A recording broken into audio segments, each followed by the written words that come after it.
Hi everyone, welcome to Learn English Everyday YouTube channel. ஒவ்வொரு நாளும் நம்ம தமிழ் எழுத்து உச்சரிப்புகளை வச்சு இங்கிலீஷ் எப்படி எழுத்து கூட்டி படிக்கலாம் அப்படின்னு சொல்லி கத்துக்கிட்டு இருக்கோம் இல்லையா? ஸோ இதுக்கு முன்னாடி நம்ம வீடியோ ஷேர் பண்ணியிருக்கதையும் செக் பண்ணி பாருங்க. தமிழ் உச்சரிப்புகள் தெரிஞ்சாலே உங்களால ஓரளவுக்கு அதாவது நல்லாவே இங்கிலீஷ் படிக்கிறதுக்கு கத்துக்கலாம். எக்ஸ்ட்ரா இங்கிலீஷ்ல இருக்கக்கூடிய ஒரு சில உச்சரிப்புகளையும் சேர்த்து கத்துக்கிட்டீங்க அப்படின்னா நம்ம சேனல்ல இங்கிலீஷ் ரீடிங்கான நிறைய வீடியோஸ் வந்து ஷேர் பண்ணியிருக்கோம். மிஸ் பண்ணாம செக் பண்ணி பாருங்க. இதுக்கப்புறம் வரக்கூடிய வீடியோஸையும் நீங்க மிஸ் பண்ணாம தெரிஞ்சுக்கணும்னு நினைச்சீங்கன்னா சேனலை மறக்காம சப்ஸ்கிரைப் பண்ணிக்கோங்க. இன்னைக்கு நம்ம கத்துக்க போற உச்சரிப்பு என்ன, அதுக்கான இங்கிலீஷ் எழுத்து என்ன, அந்த எழுத்துக்களை எப்படி நீங்க படிக்கணும் எல்லாத்தையும் ரொம்ப சிம்பிளா இந்த வீடியோல நம்ம கத்துக்கலாம். வாங்க இன்னைக்கான லெசனை ஸ்டார்ட் பண்ணலாம். இன்னைக்கு நம்ம பார்க்க போற உச்சரிப்பு இப்பு அப்படிங்கிற உச்சரிப்பு தான் நம்ம கத்துக்க போறோம். தமிழோட மெய்யெழுத்து எல்லாருக்குமே தெரியும். இப்பன்றது தமிழோட மெய்யெழுத்து. ஸோ இந்த இப் அப்படிங்கிற இந்த உச்சரிப்பு வந்து இங்கிலீஷ்ல 2 எழுத்துக்களுக்கு இருக்கு. அந்த எழுத்துக்கள் என்ன, எப்படி நீங்க படிக்கணும் அப்படின்றத ஒன் பை ஒன்னா நான் உங்களுக்கு சொல்லித்தரேன். நீங்களே என் கூட சேர்ந்து அப்படியே ப்ராக்டிஸ் பண்ணுங்க. ரொம்ப ஈஸியா உங்களாலையும் படிக்க முடியும். இங்கிலீஷை பொறுத்த வரைக்கும் 2 விஷயம் புரிஞ்சுக்கோங்க. தமிழ் மாதிரியே தான். இப்போ உயிரெழுத்து இருக்கு, மெய்யெழுத்து இருக்கு. மெய்யெழுத்துக்கு அடுத்து உயிரெழுத்து வந்துச்சுன்னா அந்த உயிரெழுத்தையும் மெய்யெழுத்தையும் சேர்த்து உயிர்மெய் எழுத்தா மாத்தி படிக்கணும். தமிழ்லையும் அதே ரூல் தான், இங்கிலீஷ்லயும் அதே ரூல் தான் இருக்கு. இதுவே உங்களுக்கு மெய்யெழுத்துக்கு அடுத்தது இன்னொரு மெய்யெழுத்து வருது அப்படின்னா அந்த மெய்யெழுத்து 2க்குமே நம்ம தனித்தனி உச்சரிப்புகள் கொடுக்கணும். ஓகேங்களா? ஸோ இது 2 பேசிக்கான விஷயம். இது வந்து தமிழ் ஆகட்டும் இங்கிலீஷ் ஆகட்டும் 2 லாங்குவேஜ்லயும் நமக்கு ஒரே மாதிரி தான் இருக்கு. இப்போ இப்பு அப்படிங்கிற உச்சரிப்பு சொன்னேன் இல்லையா, அது இங்கிலீஷ்ல பிக்கும் நம்ம சொல்லுவோம், பிக்கும் வந்து சொல்லுவோம். இது 2க்கும் ஒரே மாதிரி உச்சரிப்பு தான். ஆனா அந்த இப்பு அப்படிங்கிற உச்சரிப்பை நீங்க சொல்லும் போது அதுல சொல்லக்கூடிய அந்த ஒலியானது நீங்க கொஞ்சம் டிஃபரெண்ட் பண்ணி சொல்லணும். அதாவது பிய நம்ம வந்து இப்புன்னு சொல்லிடக்கூடாது. இப்பு இப்பு அப்படின்னு அழுத்தி சொல்லணும். பிக்கு வந்து இப்பு அப்படிங்கிற உச்சரிப்பு தான். இது வந்து இப்பு இப், இது இப். ஓகே, ஸோ உங்களுக்கு வார்த்தைகளை படிக்கும் போது இன்னும் ஈஸியா புரியும். ஃபர்ஸ்ட் நாம இந்த உச்சரிப்பு வந்து உயிரெழுத்து மெய்யெழுத்து வரும்போது எப்படி உங்களுக்கு வரும் அப்படின்றத சொல்லிடுறேன். இங்கிலீஷ்ல வந்து 5 உயிரெழுத்துக்கள் இருக்கு. ஏ, இ, ஐ, ஓ, யூ.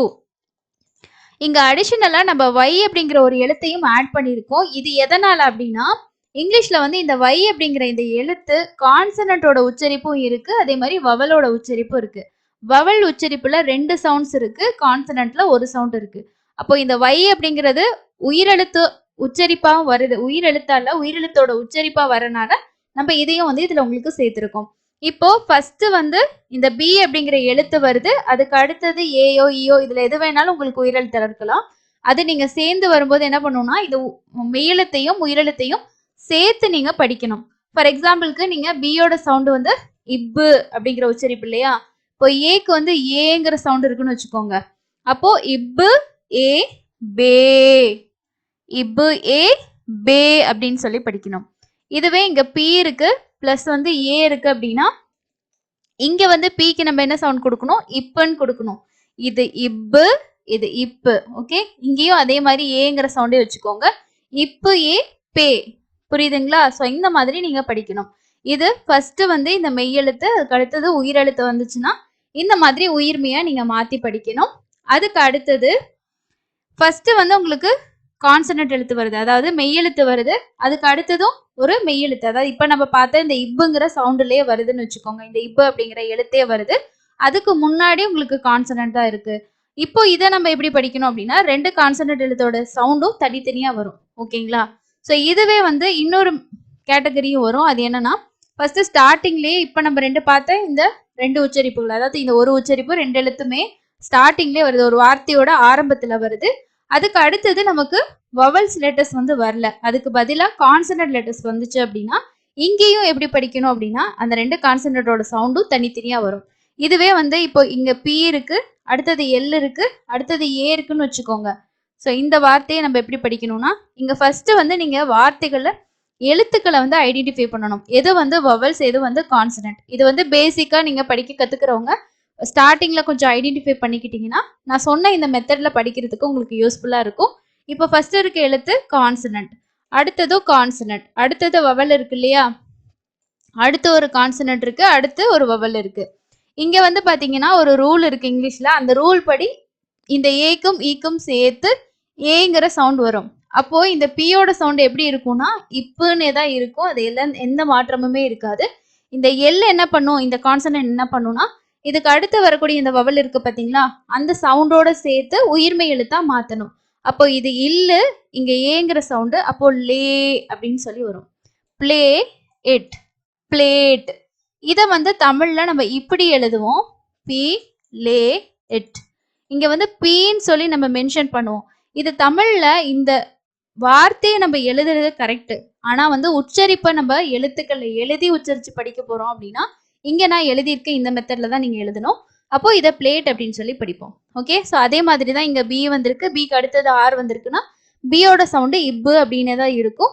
அடுத்தது ஆரும் வந்து ஆறு எப்படி இருக்கு, அதுக்கு அடுத்தது வவல் இருக்குன்னா அந்த ஆறும் அடுத்து இருக்க வவலும் உயிர்மை உச்சரிப்பா மாறும். முன்னாடி இருக்க கான்சனோட சவுண்டு அப்படியே இருக்கும். ஸோ இந்த பேசிக்கான விஷயம் உங்களுக்கு புரிஞ்சிருக்கும்னு நினைக்கிறேன். இப்போ அடுத்து நாம வந்து ஒவ்வொரு வார்த்தைகளா படிக்க பார்க்கலாம். எப்படி வந்து அந்த வார்த்தைகளை நம்ம எழுத்து கூட்டி படிக்கிறது அப்படின்றதையும் கத்துக்கலாம். தமிழ்ல நாம எப்படி ஒரு வார்த்தைகளை வந்து படிக்கும்போது, அதாவது வேர்ட்ஸை படிக்கும்போது அந்த எழுத்துக்களோட உச்சரிப்பை வச்சு எழுத்து கூட்டி படிப்போம் இல்லையா, அதே மாதிரி இங்கிலீஷ்லயும் நம்ம படிக்கலாம். ஃபர்ஸ்ட் பாருங்க, பியோட சவுண்டு இப்பு அப்படிங்கிற சவுண்ட் நான் சொன்னேன் இல்லையா, அப்போ இங்க இப்பு, அடுத்தது வந்து வவல் எழுத்து வந்திருக்கு. அப்போ இப்பு ஏ, பேக், பேக். இங்க வந்து ஜியோட சவுண்டு இக்கு அப்படிங்கிற சவுண்டு, அப்போ பேக் அப்படின்னு படிக்கணும். இப்பு ஆ, பா இஸ், பஸ், பஸ். அதே மாதிரி இங்க பாருங்க, இங்க சென்டர்ல வந்திருக்கு பி, ஆனாலும் அடுத்து ஒரு வவல் வந்திருக்கு இல்லையா. ஸோ இப்போ எப்படி படிக்கணும் அப்படின்னா இல் ஏ, லே பில், லேபல். இங்க வந்து ஆங்கிற சவுண்ட், அதாவது ஷுவா சவுண்ட் வருது, அதனால இப்பு ஆ ப, ப இல், லேபல். ஓகே, அதே மாதிரி இங்க வந்து பாருங்க பி வந்திருக்கு, பிக்கு அடுத்தது என்ன வந்திருக்கு, கான்சனன்ட் வந்திருக்கு. இப்போ இந்த பியோட சவுண்ட் எப்படி இருக்கும், இப்புன்ற சவுண்ட் அப்படியே தான் இருக்கும், எதுவுமே மாறாது.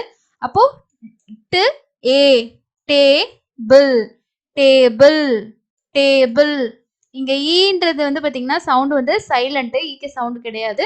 அதே மாதிரி அடுத்தது பாருங்க, இங்க பி எல்லாமே வந்து என்ன பண்ணிருக்கோம், ஒரு வார்த்தையோட கடைசியில வந்திருக்கு, அதனால இப்பு அப்படிங்கிற சவுண்டு உங்களுக்கு ரிமைனிங் அப்படியே இருக்கு. ஓகேங்களா, ஸோ அதுல எந்த மாற்றமுமே இல்லை. இக்கு ஏ, கே ப, கேப், கேப். இக்கு ஆ, கப், கப். இஹு ஆ, ஹா இப், ஹப். இங்க வந்து பாருங்க ஏ டேஷ் இ ரூல், அப்போ வந்து லாங் சவுண்ட் ஏ சவுண்ட் வரும். அப்போ இப்பு ஏ, பே இக், பேக் அப்படின்னு சொல்லி பிடிக்கணும். ஸோ இன்னும் ஒரு சில எக்ஸாம்பிள் பார்க்கலாம். இதுவுமே இந்த இப்பு சவுண்ட்ல தான் வருது பாருங்க. இப்பு ஏ, பே இஸ் இட், பெஸ்ட், பெஸ்ட். இப்பு ஏ, பே இட், பெட், பெட். இப்பு இந்த ரெண்டு ஓவுக்கும் சேர்த்து என்ன சவுண்டு, ஊங்குற சவுண்டு. அப்போ இப்பு ஊ, பூ இக், புக், புக். இப்பு ஐ, பை, பை. ஓகே, ஸோ இப்போ உங்களுக்கு வந்து இந்த இப்புங்கிற இந்த பியோட சவுண்ட்ல எப்படி வார்த்தைகளை படிக்கணும்னு தெரிஞ்சிருக்கும். ஸோ இப்பு ஆ, பா இ, ஐக்கு வந்து வைக்கு வந்து ஐங்கிற சவுண்டு. ஓகேங்களா, பை. ஸோ அடுத்தது நம்ம பியோட சவுண்ட்ல வரக்கூடிய வார்த்தைகளை எப்படி படிக்கிறது அப்படின்னு சொல்லி பார்க்கலாம். பிக்கு வந்து இப்பு, நம்ம தமிழ்ல எப்படி இந்த எழுத்தை உச்சரிப்போமோ அதே சவுண்டு தான். பிக்கு மட்டும் கொஞ்சம் அழுத்தமா நீங்க உச்சரிக்கணும். ஸோ ஃபர்ஸ்ட் இங்க பாருங்க, பி இருக்கு, பிக்கு அடுத்தது கான்சனன்ட் வந்திருக்கு. அப்போ என்ன பண்ணணும், பியோட சவுண்டு அப்படியே தான் உங்களுக்கு இருக்கும். அப்போ இப்பு இல்லு ஏ, ஸோ இந்த ஏயும் வையும் சேர்த்து ஏங்கிற சவுண்டு. அப்போ லே, பிளே, பிளே. Party, party. இங்க இந்த ஆரோட சவுண்டு ரொம்ப அழுத்தக்கூடாது, தமிழ் மாதிரி நம்ம சாஃப்டா சொல்லணும். ஆர் சவுண்டு இருக்கும், ஆனா பெருசா தெரியாது. பார்ட்டி. ஓகே, அதே மாதிரி இப்பு ஏ, பே, பே. இப் இன், பின், பின். அதே மாதிரி அடுத்தது பாருங்க, இப் எட், பெட், பெட். இப் ஆ, பா. சிகேயோட உச்சரிப்பு என்னது, இதுக்கு முன்னாடி கத்துக்கிட்டோம், இக்கு. அப்போ பக், பக். இப் ஊ, யோட சவுண்ட் வந்து ஊங்குற சவுண்டு. அப்போ இப்பு ஊ, பூ இட், புட், புட். இப் ஊ, பூ இல், புல், புல். அதே மாதிரி இன்னும் ஒரு சில எக்ஸாம்பிள்ஸ் பார்க்கலாம். இங்கேயும் எல்லாமே உங்களுக்கு இப்புங்கிற சவுண்டு. அதுக்கு அடுத்தது உயிரெழுத்து வந்துச்சுன்னா நம்ம என்ன பண்ணணும்? உயிரெழுத்தையும் மெய்யெழுத்தையும் சேர்த்து உயிர்மெய்யா மாத்தணும். அதே கான்செப்ட் தான் இங்கேயும். இப்பு, ஏ, பே, எக், பெக். இது இக்குன்னு படிக்கக்கூடாது, இக்குன்னு படிக்கணும். Peck, pick, pick, pick, P, it, pit. So இங்க எல்லாமே பார்த்தீங்கன்னா ஐக்கு வந்து ஈங்கிற சவுண்டு வந்து வந்திருக்கு. ஓகே. ஸோ இப்போ வந்து இந்த இப்பு அப்படிங்கிற உச்சரிப்பு வந்து இங்கிலீஷ்ல எந்த எழுத்துக்களுக்கு வருது, அது வந்து வார்த்தைகள்ல வரும்போது நீங்க எப்படி மாத்தி படிக்கணும், எந்த இடத்துலலாம் அதே சவுண்ட் அப்படியே வச்சுக்கணும், சவுண்டை வந்து மாற்றக்கூடாது அப்படின்றது இந்த வீடியோ மூலமா நீங்க தெரிஞ்சுக்கிருப்பீங்கன்னு நினைக்கிறேன். எனக்கு இந்த சவுண்ட்ஸ் நீங்க சொல்றீங்க ஒவ்வொரு எழுத்துக்கும். ஸோ ஒரு ரூல்ஸ் சொல்றீங்க, அது எனக்கு புரியல, என்ன மாதிரி ரூல்ஸ் அப்படின்னு சொல்லி நீங்க நினைச்சீங்கன்னா, அதுக்கான 30 டேஸோட வீடியோ நம்ம ஆல்ரெடி ஷேர் பண்ணியிருக்கோம். அந்த 30 நாள்லயும் இங்கிலீஷ்ல இந்த ரீடிங்ல இருக்க முக்கியமான ரூல்ஸ், அதே மாதிரி ஒரு ஒரு எழுத்துக்கு இருக்க சவுண்டு, எந்த இடத்துல இந்த எழுத்துக்கு என்ன மாதிரி சவுண்ட் வரும் அப்படின்றதெல்லாம் டீட்டெயிலாக கொடுத்துருக்கோம். நீங்க ஃப்ரீயா இருக்கும்போது ஒரு ஒரு வீடியோஸா பார்த்து அந்த சவுண்ட்ஸ் இன்னும் நீங்க நல்லா கிளியரா புரிஞ்சுக்கணும்னா அந்த வீடியோஸ் பார்த்து தெரிஞ்சுக்கோங்க. அடுத்து இன்னொரு இன்ட்ரெஸ்டிங்கான யூஸ்ஃபுல்லான லெசன் அப்டேட் ஆகும். அது எல்லாம் நீங்க மிஸ் பண்ணாம பார்க்கறதுக்கு சேனலை சப்ஸ்கிரைப் பண்ணிக்கோங்க. இந்த வீடியோ யூஸ்ஃபுல்லா இருக்குன்னு நினைச்சீங்கன்னா கண்டிப்பா ஒரு லைக் ஒன்று அப்டேட் பண்ணிட்டு இன்னைக்கு நம்ம கத்துக்கிட்ட இந்த சவுண்ட்ஸை வச்சு உங்களுக்கு தெரிஞ்ச வார்த்தைகள் ஒரு 5 கமெண்ட்ஸ்ல வந்து ஷேர் பண்ணுங்க. அடுத்து இன்னொரு வீடியோல மீட் பண்ணலாம். தேங்க்யூ.